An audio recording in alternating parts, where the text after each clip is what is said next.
2 महीने पहले ही सुजाता की शादी हुई थी। उसका ससुराल पास के ही गांव में था। घर में सिर्फ वो और उसके पति रहते थे। मैं अकेले दिन भर काम करती हूँ और ये आराम से आके खाना खाने बैठ जाते हैं। कपड़े धोने नदी पे जाओ, पानी भरो, चूल्हा चक्का, बस इसी में मेरी जिंदगी बीतने वाली है। मेरा सारा सिलाई कढ़ाई का हुनर मिट्टी में मिलने वाला है। तभी परेश उठ जाता है। खेतों में काम करके उसका बदन दर्द कर रहा है। सुजाता, अदरक डाल के गर्मा गर्म चाय बना देना जरा। हाँ हाँ, क्यों नहीं। भगवान ने मुझे 4 हाथ जो दिए हैं। क्या हुआ, तुम ऐसे क्यों बात कर रही हो? जैसे कि तुमको जानते ही नहीं। सुजाता का मूड आज बहुत ही उखड़ा हुआ था। उसे ऐसा लग रहा था कि उसके पति उसकी कोई चिंता नहीं करते। उसने उसे घर की नौकरानी बना के रखा है। सुजाता उदास होकर नदी के किनारे बैठी है। तभी उसकी सहेली दुर्गा वहां आती है। ऐसे क्यों बैठी हो सुजाता, सब ठीक तो है? कुछ नहीं, बस ऐसे ही ऊब चुकी हूँ मैं इस जिंदगी से। शादी को सिर्फ 2 महीने हुए हैं और तुम ऐसे बोल रही हो? और नहीं तो क्या। सुबह जल्दी उठो, दिन भर घर के काम करो, बाजार जाओ, पानी भरो, बस यही जिंदगी रह गई है। और पतिदेव की कोई मदद नहीं, जैसे कि गृहस्थी सिर्फ हमारी है।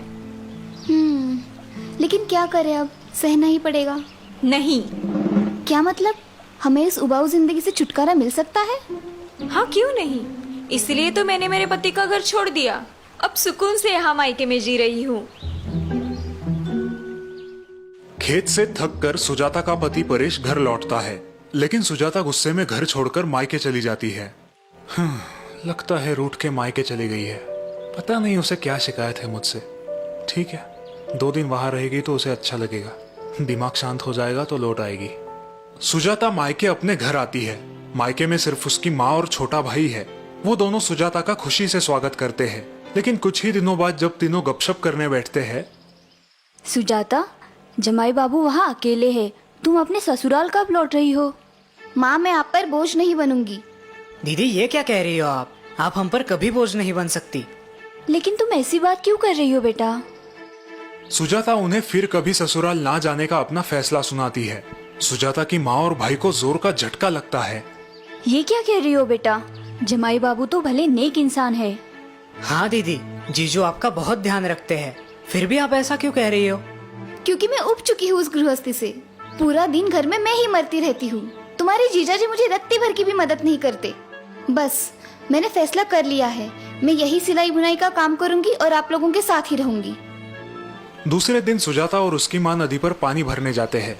नदी के पास पहुँचते ही माँ थककर नदी के किनारे बैठ जाती है। क्या हुआ माँ? बेटा, थोड़ा पानी पिलाना तो। सुजाता पानी लाने नदी पर जाती है। ओह, ये पानी तो बहुत गंदा हो चुका है। ये माँ को कैसे पिलाऊं? सुजाता माँ के पास लौटती है। माँ, नदी का पानी बहुत मैला है, इसलिए मैं नहीं लेके आई। अब क्या करें? अच्छा, ये बात है बेटा, तुम थोड़ी देर बाद जाकर लाना।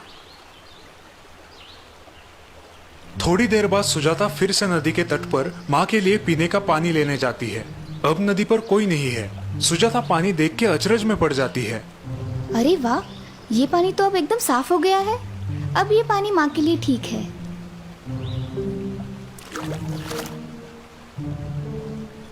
माँ, नदी का पानी बिल्कुल साफ है। ये कैसे हुआ? हमने तो कुछ नहीं किया। क्योंकि उसमें जमा मिट्टी और गंदगी नीचे बैठ गई है और बिना कुछ किए हमें साफ पानी मिल गया। बेटा, जीवन भी ऐसे ही होता है। कभी कभी हम जल्दबाजी में, गुस्से में होते हैं और तब हमारे दिल और दिमाग की अवस्था भी गंदगी भरे नदी के पानी जैसी होती है। सुजाता माँ की बात समझने की कोशिश कर रही है।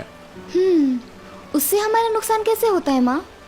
तब हम गलत निर्णय लेते हैं और जिंदगी भर पछताते हैं। तो ऐसे वक्त हमें क्या करना चाहिए माँ?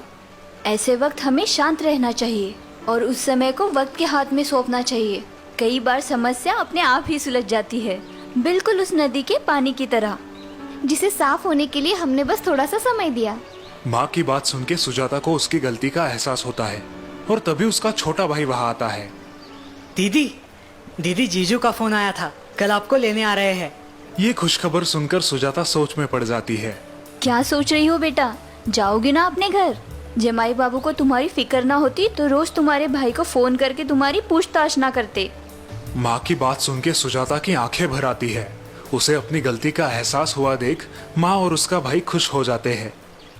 और दीदी आपके लिए एक खुश खबर भी है।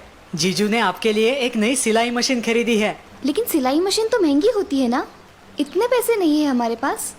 इसीलिए तो खेत का काम खत्म होते ही वो किसी और के खेत में हाथ बटाने जाया करते थे।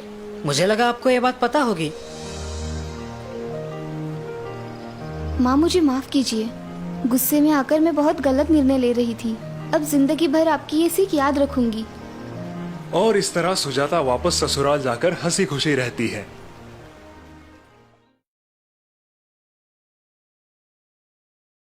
गिरधरी लाल, जो एक माध्यमिक स्कूल के प्रिंसिपल थे, अब रिटायर हो चुके थे। उनके इकलौते बेटे तुषार की कुछ ही महीनों पहले शादी हुई थी और वो एक अच्छी जॉब भी कर रहा था। पिताजी, आपको बाजार से कुछ मंगवाना है तो बताइए, मैं शाम को ऑफिस से आते वक्त ले आऊंगा। नहीं बेटा, दवाइयाँ कल बहू ने ला दी है। बाकी एक दो नए पौधे गार्डन में लगाने थे, वो मैं खुद नर्सरी से ले आऊंगा। जी पिताजी। गिरधरी लाल की रिटायर्ड लाइफ अच्छी गुजर रही थी। किताबें पढ़ना, बागवानी करना, शाम को सैर सपाटे के लिए पहाड़ी पर जाना, दोस्तों से मिलना, पूरा दिन हंसते खेलते गुजर जाता। और अब उनकी खुशी और बढ़ने वाली थी। एक दिन तुषार और उसकी पत्नी उनके पास आए। पिताजी, हमें आशीर्वाद दीजिए। आशीर्वाद? किस बात के लिए बेटा? पिताजी, आप दादा बनने वाले हैं। ये खुशी की बात सुन के गिरधरी लाल फूले नहीं समाये। वाह, क्या बढ़िया खबर सुनाई है तुमने। आज तुम्हारी माँ जिंदा होती तो खुशी से पागल हो जाती। महीने बीत जाते हैं। गिरधरी लाल बड़े उत्साह से अपने आने वाले पोते का इंतजार कर रहे थे। अब तुषार की पत्नी का 7वां महीना चल रहा था। ये लो बहू, तुम्हारे लिए।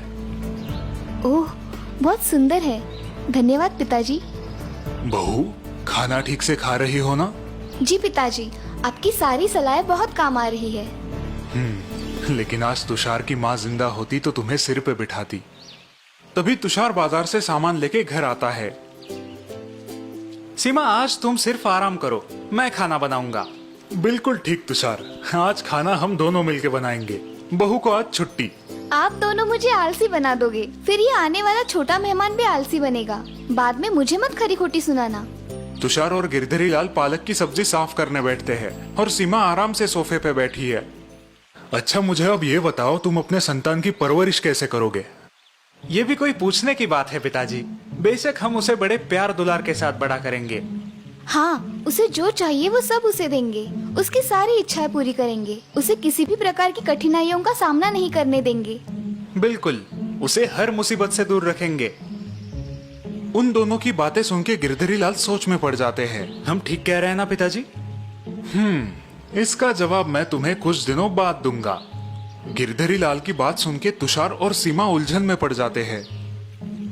अगले दिन गिरधरी लाल नर्सरी से गुलाब के 2 छोटे पौधे ले आते हैं और एक पौधा बेटे और बहू को दे देते हैं। बहू, तुषार, ये छोटा पौधा तुम्हें हमारे बगीचे में लगाना है।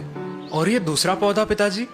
ये मैं खुद लगाऊंगा और आज से हम दोनों अपने अपने पौधों की निगरानी करेंगे। अब गिरधरी लाल अपने पौधे को बगीचे में लगा देते हैं और उसके पास ही तुषार और सीमा उनके पौधे को। दोनों अपने अपने पौधे की अच्छे से देखभाल कर रहे हैं, लेकिन तुषार और सीमा थोड़ी ज्यादा। पता नहीं पिताजी हमें क्या सीख देना चाहते हैं। मैं तो सोच सोच के थक गया। दिन बीतते जाते हैं। गिरधरी लाल अपने पौधे को सिर्फ आधा गिलास ही पानी देते थे और तुषार अपने पौधे को 2 गिलास पानी और हर हफ्ते खाद भी देता था। हमारा पौधा पिताजी के पौधे से ज्यादा हरा भरा लग रहा है ना? हाँ, और ज्यादा ऊंचा भी। सीमा और तुषार उनके पौधे का विकास देख के बहुत खुश थे, लेकिन गिरधरी लाल अपने पौधे को सिर्फ आधा गिलास ही पानी क्यों देते थे, ये बात उनकी उलझन बढ़ा रही थी। पिताजी, आप अपने पौधे को इतना कम पानी क्यों डाल रहे हो? मुझे लगता है इसीलिए उसका ठीक से विकास नहीं हो रहा। सही वक्त आने दो, मैं तुम्हारे सारे सवालों का जवाब दूंगा। एक दिन रात को अचानक तूफान आता है। जोर की हवाएं चलती है। सुबह जब तुषार और सीमा बाहर बगीचे में आते हैं तब वो हैरान हो जाते हैं। ओह, ये क्या? हमारा हरा भरा पौधा बिल्कुल नष्ट हो गया है। सारी जड़ें मिट्टी से बाहर उखड़ आई है। ये कैसे मुमकिन है? बाप रे, इसका मतलब पिताजी के पौधे का तो भारी नुकसान हुआ होगा। तभी उनका ध्यान गिरधरी लाल के पौधे की ओर जाता है और वो चकित हो जाते हैं। इतने में गिरधरी लाल वहां पर आते हैं। पिताजी, ये तो अनहोनी हो गई। क्या हुआ बेटा? पिताजी, हमारा पौधा कल रात के तूफान में पूरा नष्ट हो गया है। अच्छा, ये तो बहुत बुरा हुआ। लेकिन पिताजी, आपका पौधा बिल्कुल टकाटक है। आप ना तो उसे खाद डालते थे और ना ही बहुत सारा पानी देते थे। और हमने इतनी सावधानी से उसकी देखभाल की, फिर भी वो इस तूफान में टिक नहीं पाया। ऐसा क्यों? वो इसलिए क्योंकि तुम्हारे जरूरत से ज्यादा देखभाल ने उसकी मजबूत बनने की नैसर्गिक क्षमता को मार डाला। तुषार और सीमा अभी भी उलझन में है। हम कुछ समझे नहीं पिताजी। समझाता हूँ। जब मैं मेरे पौधे को सिर्फ जरूरत के अनुसार आधा ग्लास पानी दे रहा था, तब पौधा अपनी बढ़ती हुई जरूरत पूरा करने के लिए खुद की जड़ों को जमीन के अंदर फैला रहा था और आसपास के मिट्टी से पानी प्राप्त कर रहा था। इसी वजह से उसकी जड़ों ने जमीन में अच्छे से पकड़ जमा ली। इस कारण कल रात के तूफान का इस पौधे ने डट के सामना किया। और हमारा पौधा क्यों नहीं कर पाया? वो इसलिए क्योंकि तुम्हारी ज्यादा देखभाल ने उसकी परिस्थिति से मुकाबला करने की क्षमता नष्ट कर दी। तुम्हारे पौधे को जरूरत से ज्यादा पानी, पोषण मूल्य आराम से मिल रहे थे, इसीलिए उसने मिट्टी के अंदर घुसने की कोशिश ही नहीं की। और इसीलिए उसकी जड़ें जमीन में पक्की पकड़ न कर पाई और पौधा कल के तूफान का सामना न कर सका। बिल्कुल सही। लेकिन आप हमें इस अनुभव से क्या सीख देना चाहते हैं? हमारी संतान भी इसी पौधे की तरह होती है। उनकी बढ़ती उम्र में अगर उन्हें जरूरत से ज्यादा लाड़ प्यार और देखभाल मिले तो उनकी कठिन परिस्थितियों से लड़ने की क्षमता विकसित नहीं होती। और जिंदगी में उन्हें संकटों का सामना करना मुश्किल होता है। एकदम सही। आई बात समझ में। थैंक यू पिताजी, हम आपकी सलाह याद रखेंगे।